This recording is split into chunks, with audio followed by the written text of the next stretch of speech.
The NFL mock draft is definitely one of the most hyped up things, one of the most talked about things, and one of the most debatable things that the NFL world can talk about. And here, me, a person that barely knows anything about college, is going to attempt one. Now, before I get into it, just definitely give me a break because, my top 10 people, like in my draft, I know relatively well because they're the most hyped up ones and, all that stuff. But going to the middle of the first round, going to later in the first round definitely gets a little stretchy. My player knowledge is very minimum, so just give me a break, okay? Now, with some of the players, I will go into detail on like why I think this team is drafting this particular player because, a position they need or, like a quarterback they're missing, etc. So I'm going to get into a little bit of details. For the most part, I probably won't. So if you're brand new, hit that subscribe button. It takes 2 seconds. I post NFL and Packer content. So if you're a Packer fan, that definitely helps. All right, so let's get into it.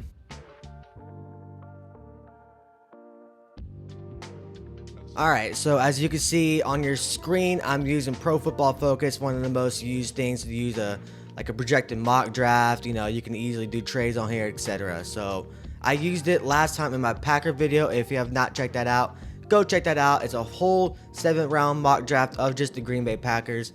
But on the left side, you can see who picks where. It's like the Bears number 1, Washington number 2, etc. And then on the right side, it's all like the available players.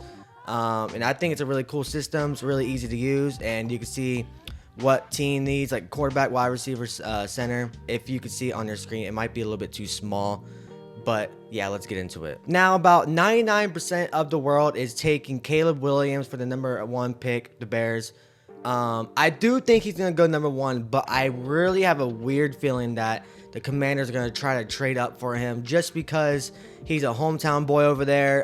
One of his coaches went to the Commanders over there, and I think the Bears are really bad at drafting quarterbacks. You can look at, Justin Fields. Well, even though he's okay, but like Mitchell Trubisky, etc. And for some reason, I do think he's going to go to Chicago, but for some particular reason as well, I think the Washington Commanders are going to end up trading with the Chicago Bears. So I don't know what the draft capital is going to be like. I think this year's 2nd pick, which is, the next pick, maybe next year's 1st round pick and the 2nd round pick this year. I'm not exactly sure what the package is going to be like, but I'm going to force this trade. And I think that the Washington Commanders are going to get the 1st overall pick. And now with that being said, Washington Commanders are going to select Caleb Williams. And now overall, I don't think the Packers, not the Packers, I don't think the Bears are going to trade Justin Fields. So I think they're going to try to build up the offensive lineman and get a potential weapon like Marvin Harrison Jr. He is going to Chicago. I think the New England Patriots pick is pretty easy. They're going to draft Drake May, the quarterback from North Carolina. I do think the Cardinals are going to end up drafting a wide receiver. Let's go to that. And I think Malik Neighbors from LSU is going to Arizona. With the 5th pick, the Los Angeles Chargers are going to select Brock Bowers from Georgia. Now, with the Giants pick, I think they can go anywhere. They can go offensive linemen, they can go wide receivers, and I actually end up thinking they're going to end up picking a wide receiver, Rome Odunze. I don't know how to say his name, I'm sorry. The Titans are also another team that needs a lot of weapons, but I do think they're going to drop the offensive lineman just because they're really weak on that tackle spot. Joe Alt, you're going to Tennessee. Now, the Falcons can also do a lot of things, and one of their biggest need is a quarterback, but I do think they're going to end up addressing it in free agency with a trade or a free agent signing. So I think they're going to end up drafting a quarterback, Nate Wiggins from Clemson. And now the Bears got the number 9 pick. They just drafted a wide receiver. I do think they're going to go offensive line because it is really, really bad. Alumnia Fashino, I have no clue, from Penn State. Now the Jets, their offensive line is complete caca, so I do think they're going to draft the best offensive lineman that's available. Talise Fuga from Oregon State. These names are just crazy. Now the Minnesota Vikings, I don't think Kirk Cousins is going to return back to Minnesota, so I think the Vikings are going to end up selecting the best quarterback available, Jaden Daniels from LSU.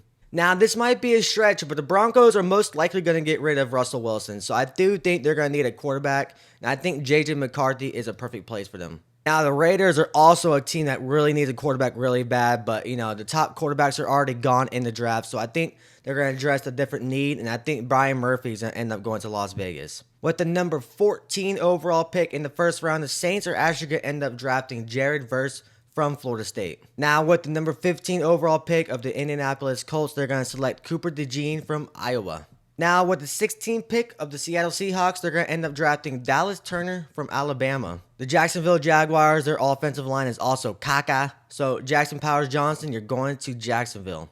There's not too many holes for the Bengals, but I think they're going to draft the offensive line. So, J.C. Latham, the tackle from Alabama, he's going to Cincinnati. Now, the Rams do need a lot of pieces. They're not that bad of a team, but I think addressing the cornerback room is their main concern. So, Quinion Mitchell from Toledo, you're going to Los Angeles Rams. And I do think that 2 cornerbacks are going to go back-to-back. I think the Steelers are going to end up drafting Terrion Arnold from Alabama. Now, the Dolphins are in a weird spot. They had a lot of people they might have to cut. They're still under the cap as of right now. I'm recording this on March 5th. But I do think they're going to end up drafting a tackle, Amarius Mims from Georgia. The Eagles' defense definitely needs more help. You saw last year, the second half of the season, they were just completely dookie. This edge rusher from UCLA, I don't even know how to pronounce that name. You see it on the screen. Now, I really do think this is a good fit for the Houston Texans. You know, they're a really good team. They're a really young team. I think adding a person like Kool-Aid McKinstry is going to really help out that secondary. I think one of the biggest concerns for the Cowboys is that D-line. They're really small. They really can't stop the run. So I think they're going to end up drafting that's a defensive lineman from Illinois, Jazon Newton. The Packers definitely need secondary help if we don't address anything in the free agency period. But as of right now, I think they're going to draft a safety, Tyler Nubin from Minnesota.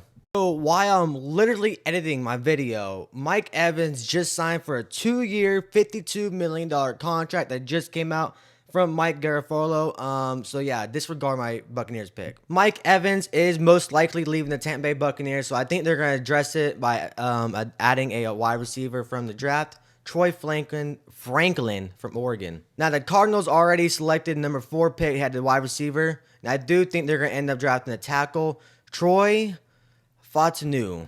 And with the Bills, I think 2 tackles are going to go back-to-back. I think they're going to end up drafting the best offensive lineman available, Graham Barton from Duke. I really do think the Lions need help in the secondary. They might be losing C.J. Gardner-Johnson due to free agency, but I think they're going to end up drafting a cornerback, and it's Rakestraw Jr. from Missouri. Now, with the Ravens pick at the number 30 spot, I do think Patrick Queen is possibly leaving. As of right now, he's still not signed, but I think they're going to end up drafting a linebacker, Peyton Wilson from North Carolina State. And then you got a team like the San Francisco 49ers that don't need freaking jack crap, but they got, so many good players already. But they got to draft someone, right? I do think they're going to go offensive lineman, Tyler Guyton, I don't know how to pronounce that, from Oklahoma. And the last but not least, the freaking Super Bowl champions for the second time in a row, the Kansas City Chiefs. Their wide receiver room is now looking a little bit thin because they just released Marquez Valdez-Scantling, and that's still pending other free agents coming. So I think they're going to draft a wide receiver, Brian Thompson Jr. from LSU. And that wraps my video. I think I did actually pretty good. Let me know what you think down in the comments of my predictions of the draft order. Do you think Caleb Williams is actually going to go to Chicago? Let me know. Like the video. Subscribe if you're brand new. But that wraps up this video. I'm out of here. Deuces.